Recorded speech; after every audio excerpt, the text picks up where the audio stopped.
Nikki Bella turns heel. Will she be the next champion? Women's War Games match set up with new tag team champions crowned. Chelsea Green defeats Giulia, regaining US title. Lash legends finally debut on main roster, and we gotta talk about this Tegan Nox AEW drama. Welcome everyone to Belle. This is DS. And the Sriracha Muchacha. Stop live motion. Paloma Star.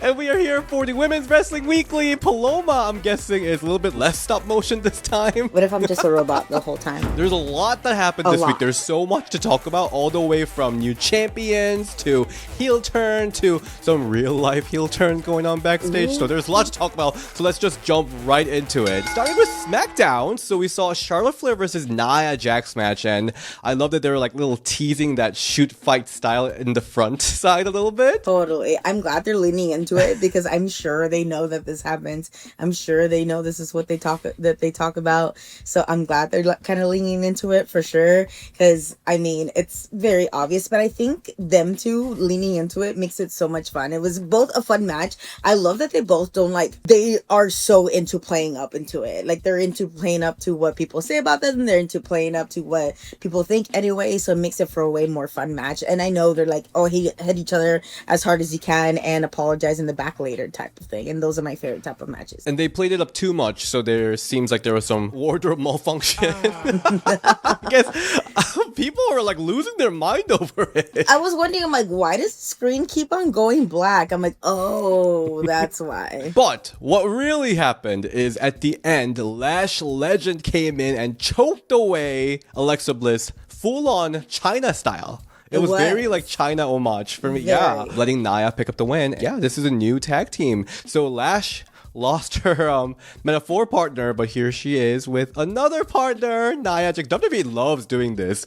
Nia Jax is her new tag partner, and I'm kind of here for it. It kind of works. Like, it's kind of weird how she works with every single tag partner that she's had. I'm interested to see this pairing. It seems like they both like to have fun and talk a lot, and I think they're going to play off of each other really well. I think it's going to be a good, like, bouncing off of each other and playing with each other for sure. Just from that backstage segment, they were definitely totally. The chemistry was off the charts. 100%. They were loving it, so I was like, yes. And Nia has a pretty good track record of making her tag partner is like a star, like Tiffany Stratton. So I think this will be a really good partnership. And I love seeing two powerful, badass women be tag partners, because I feel like it's always like the insurance policy and a tiny little wrestler. They're always tagged together, which is like always the blueprint for everything. So it's awesome to see like two big, powerful, awesome women go at it and be together for sure. And also like being still like bad and bougie and pretty about it, because so many times the badass big powerful women were just like sequestered and like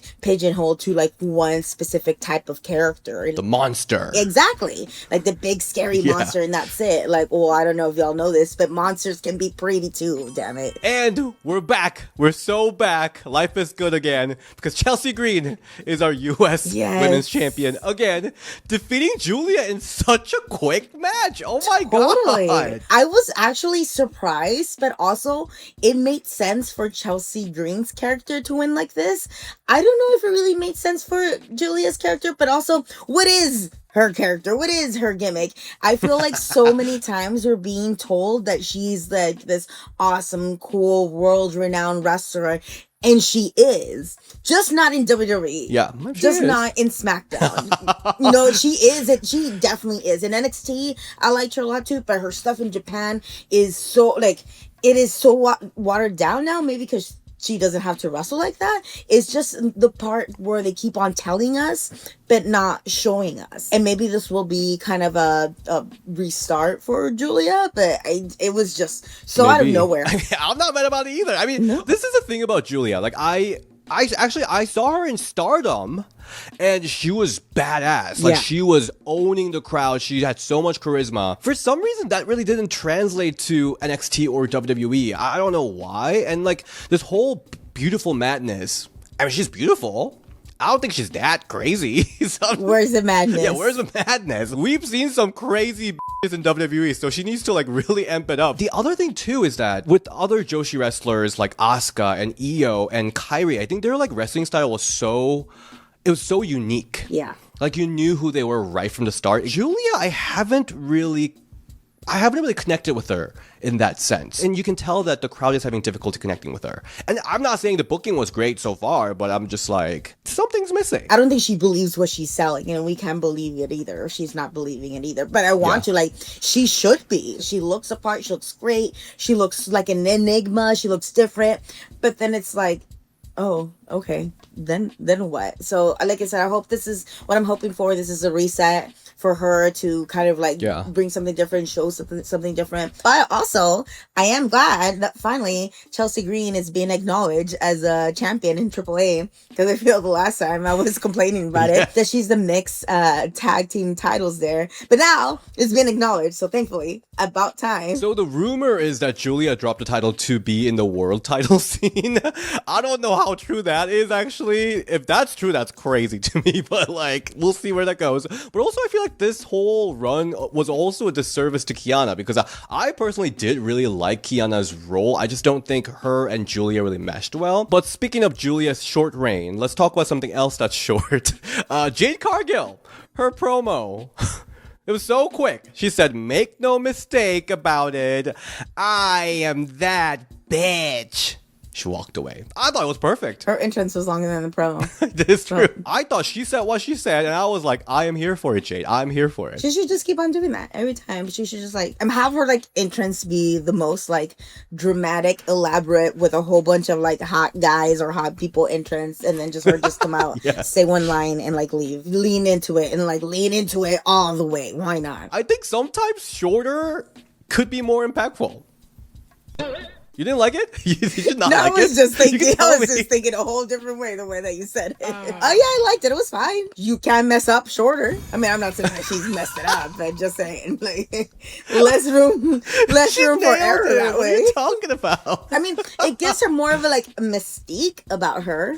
Like, which I like. Before we step into War Games season, let's talk about another kind of battle, the one happening in your bathroom, because this Thanksgiving, it's time to give thanks to smooth moves and clean finishes with Manscaped. Yes, this episode is sponsored by Manscaped, and whether you're getting ready for War Games, Friendsgiving, or just trying to survive those family reunions, the Performance Package 5.0 Ultra is the ultimate tag team partner to keep everything trimmed, fresh, and confident. The star of the show is the Lawnmower 5.0 Ultra. It's basically the world champion of trimmers, precise, smooth, and waterproof, and yes, it's got better control than some of the wrestlers in the cage match. And this has been lifesaver for me in many trips and interviews, because you do not want those random nose hairs picking out. Weed Whacker 3.0 has your back, or your face, literally. And don't skip the Crop Soother and Crop Preserver, because even your most sensitive areas, your balls, need some love. Plus, they come with a boxer and travel bag. It's everything chef's kiss. So if you're ready to upgrade your grooming game heading into holiday season, go to manscaped.com and use promo code Belle for 15% off. That's Belle at the checkout for 15% off. Remember, nothing says I care like a well-groomed man. So let's move to Raw. So first, backstage, we saw Maxine Dupree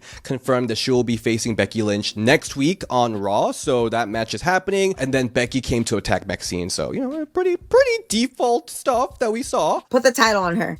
Put the title on her the next match. Maxine? Yes, put the title on her. Okay. Yeah, pull the trigger now. Do it. But the next match, this is where things got really juicy. So we got Raquel versus Stephanie for the World Women's Championship. Raquel looks so good here. So good. Oh my God, that gear was amazing. Yes. She looks so hot. She looked good. This is the only time she could use the Sriracha Muchacha name, because I know her and Liv Morgan had a Sriracha Muchacha name, but so it's okay. She looks super hot. I loved it. She needs to keep this gear in different colors. Loved it. It's one of those gears that you're trying to put on and your like toes keep going into the wrong hole. Totally. So I know it was hard to put that on. 100%. Or like if you're not like, you have great legs, like you just look like a busted can of biscuits or like a sausage and stuff. And she did it. She looked great. And she slayed in this match. Like she really did. Again, like Kevin Nash, thank God you said something to her, because she is in her new era, giving so much power in this match. Some of the transitions from Stephanie's move to her, like reversing, it was great. I really liked it. I am so glad that we are finally getting to see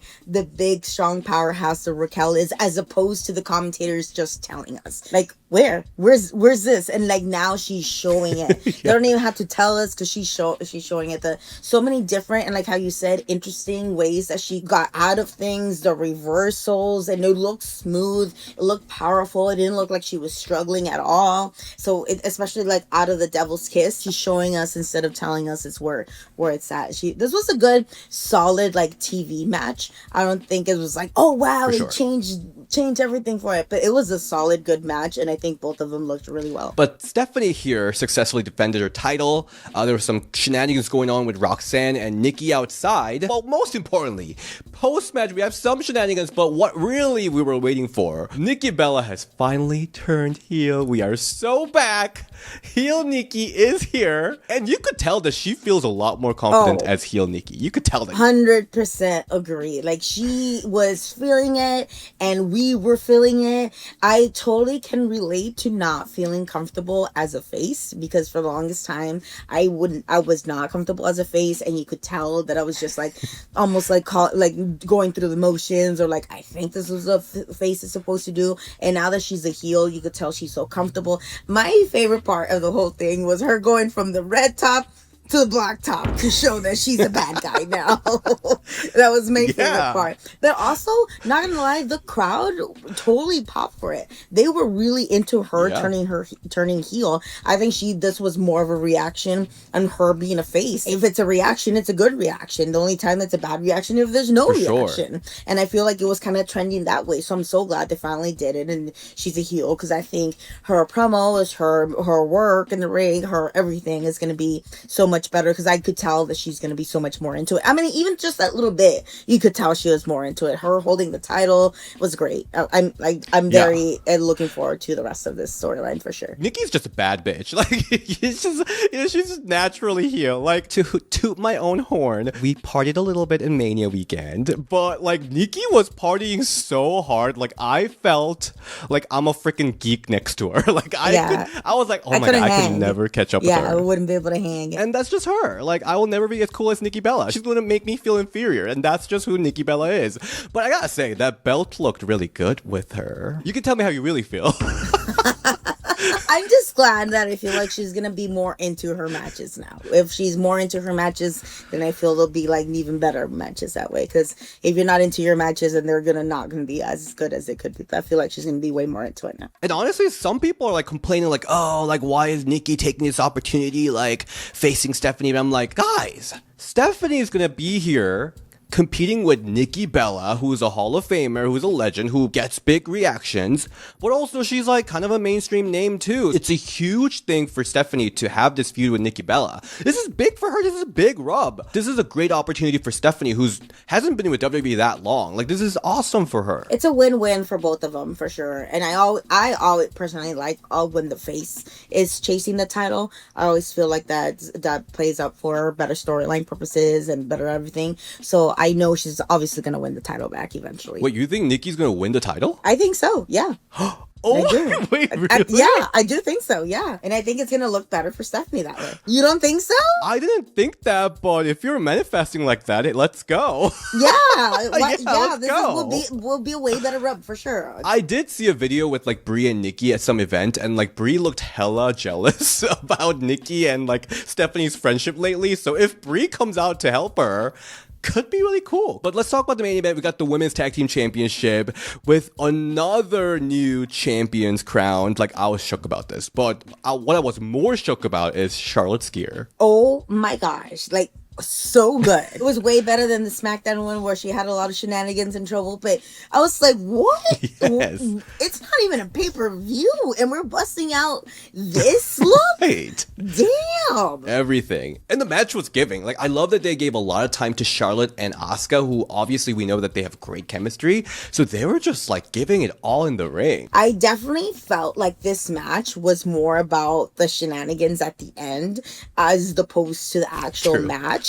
But the actual match did have some really good moments for sure. At the end, Lash and Nia came in. I don't know why they're interfering, but they interfered just to piss off Charlotte and Alexa, letting Kabuki Warriors pick up the win. And then we got this whole like beatdown going on with Io Sky coming back to help Charlotte, Alexa for some reason. Maybe she just hates Asuka and Kairi that much. That freaking forearm from Lash Legend, by the way. Gagged.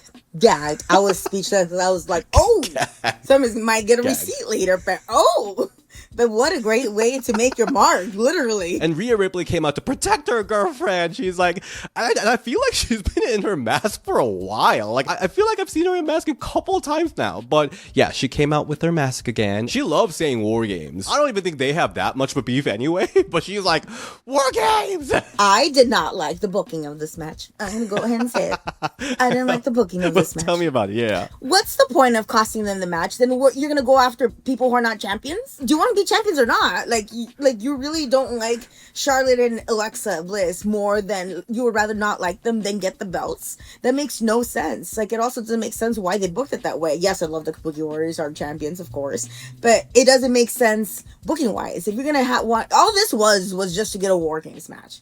And at the end of the day, that's really all it was. But I feel like they could have gotten into it a way different way, or not even have that whole Alexa Bliss, Charlotte, Nia Jax, and Lash a thing going on at all, because it doesn't make any sense. Why wouldn't you go after champions, and now it doesn't even matter going after them because they're not champions? And why does Io care? Yeah. Why does Io care? Where has she been this whole time? All of a sudden she cares all of a sudden? Rhea's just there because WWE loves when somebody with an accent says War Games. That's why William Regal always has to say War Games, and now that's why Rhea's here, because she has a cool accent and she has to say War Games. That was a terrible accent. I don't even know what I was doing. And then if the rumor is true, like, how is AJ going to be involved with this, if that's true at all? Like you said, she's going to skip around the ring. This is all very like, okay, we have a War Games match to do, so let's shove it all in. I kind of like the lineup, to be honest. Regardless of the storyline, the lineup's kind of giving. Yeah. I mean, yes. At the end of the day, they just wanted a War Games match, which I guess, but it's just like... By the way, I met up with AJ this weekend. I saw and that. she said she loved everything she's did. Yeah, that was really fun. I gave her like kids chopsticks like 7-8 years ago, and she still has it. That is so awesome. I know, because she wrote about how she doesn't know how to use chopsticks, so I gave it to her when I so first cute. interviewed her for Chicago Tribune. But she still has it. She remembers me. Publicist said no to interview at this moment, but we'll see. Fingers crossed. We'll see how AJ comes into this. It's gonna be very, very interesting. But let's quickly move to NXT, because we got some stuff to talk about there. So Kalani Jordan cut a whole heel promo. She's getting there. She's definitely getting there. There are some points where like, shut up while your champion speak. And I'm like, okay, girl. A little bit, yeah. But she's getting there. A little cheesy, a little corny, but it's definitely improvement where she was. And she had a match with Tyra, defeating her. And then after the match, Santino zoomed in to announce this match that she'll be defending her title against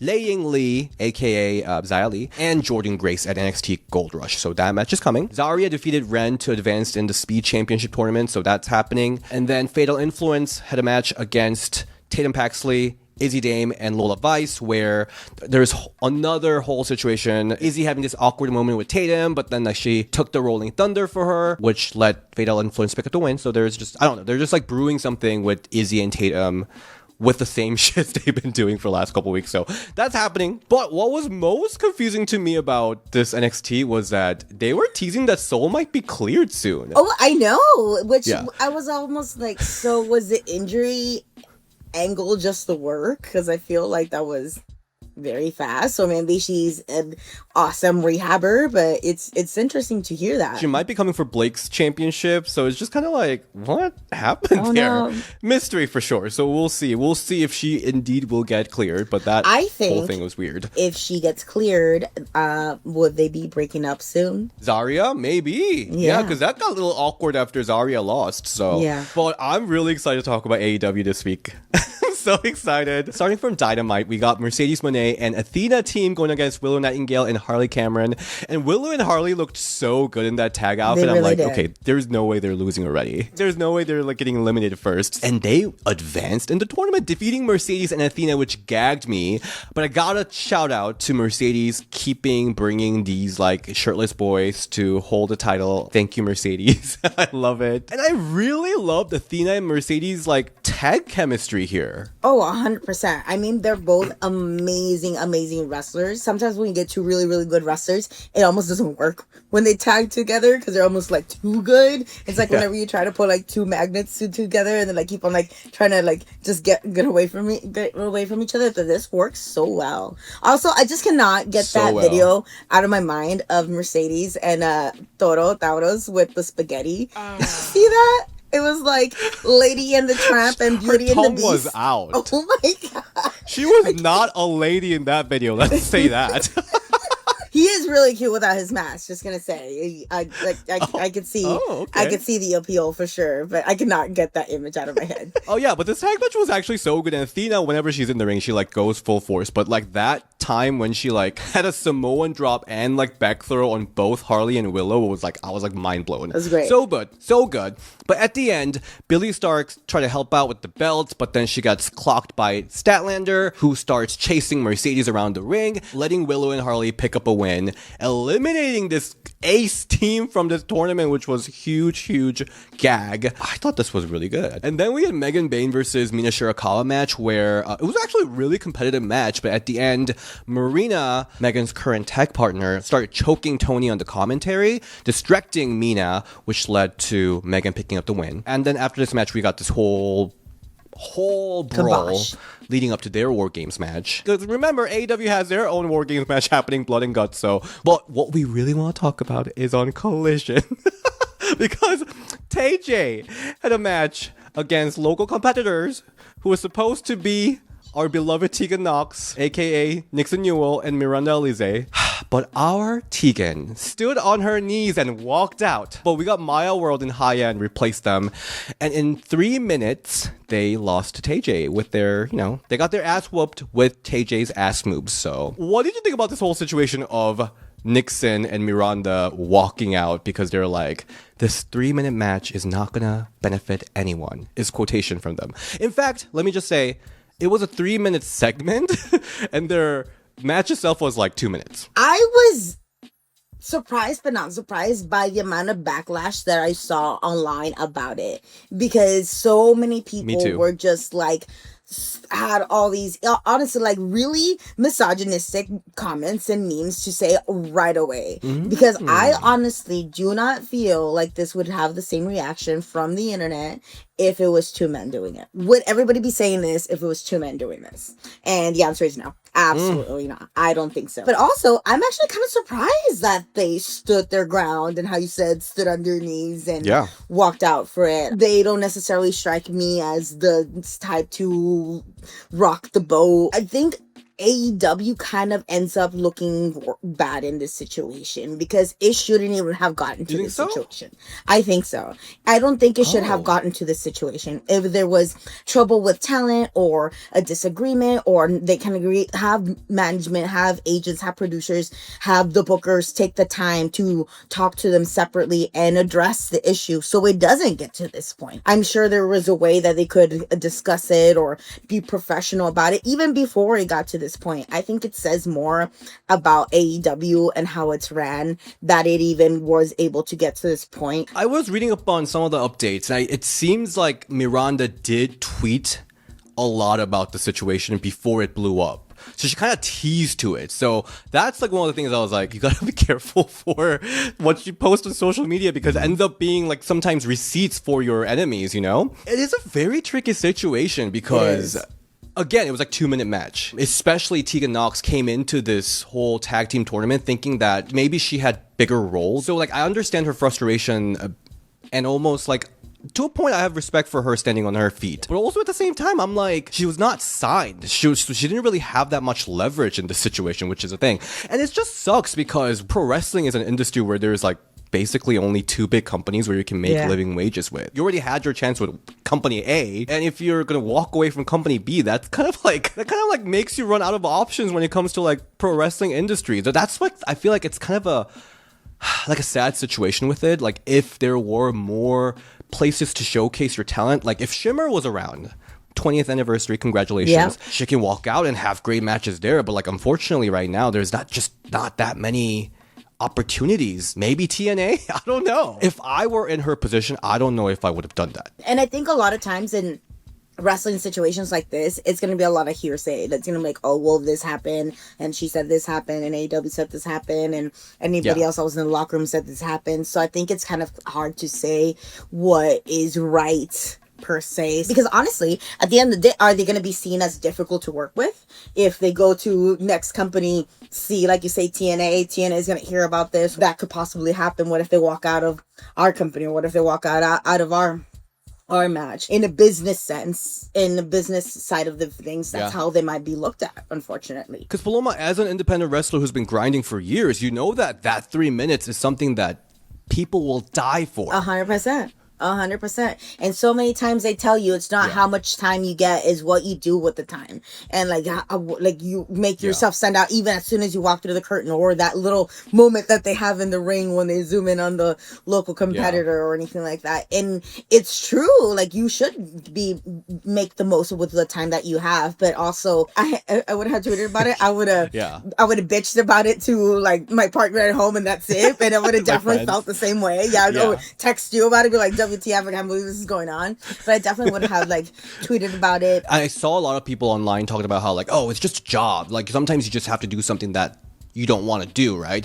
I think that's a little bit misleading when it comes to pro wrestling, because like at the end of the day, what you do on this big platform sometimes is how the fans and indie promotions might just remember you as. Yeah. And Tegan probably wanted to keep her legacy or cachet that she has with WWE. The little that she has, she probably wants to keep it. So like I understand that she might not want to almost ruin it by having these 2 back-to-back job matches. So I kind of understand where she's coming from. But the wrestling wise, but at the end of the day, it is bullshit. The amount of backlash and misogynistic comments that I'm seeing from it. Like at the end of the day, I still do not think this would happen if it was 2 men. But yeah, so this match was really quick. TJ picking up the win, basically just running over their opponents with their asses, their fat asses, which we love. And then we got 2 other women's matches. So Jamie Hayter defeating Sky Blue, kind of continuation with that whole build for Blood and Guts match, and Tekla defeating Harley. So again, it's kind of like a mix and match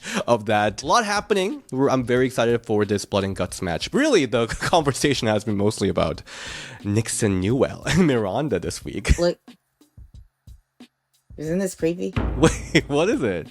It's a signed Rey Mysterio mask. Yeah, and I just randomly saw it fall off, so I wanted to grab it and then introduce it. It's like head. I was distracted by it because it was on the floor and I kept on looking at it. That is it for this week's Women's Wrestling Weekly. I want to tease that we just had CJ Perry, Lana, just here yesterday. She was in the studio. I was so excited to have her. So that episode, I'm going to start editing. I'm really excited to have her. I'm really excited about this. Yeah. Because I love what you do. Oh. Paloma, where can we all find you? You can find me at Paloma Star on Instagram and Twitter. You can find me at DSN on Instagram and Ring the Bell DS on Twitter. And we'll see you guys next time. Bye.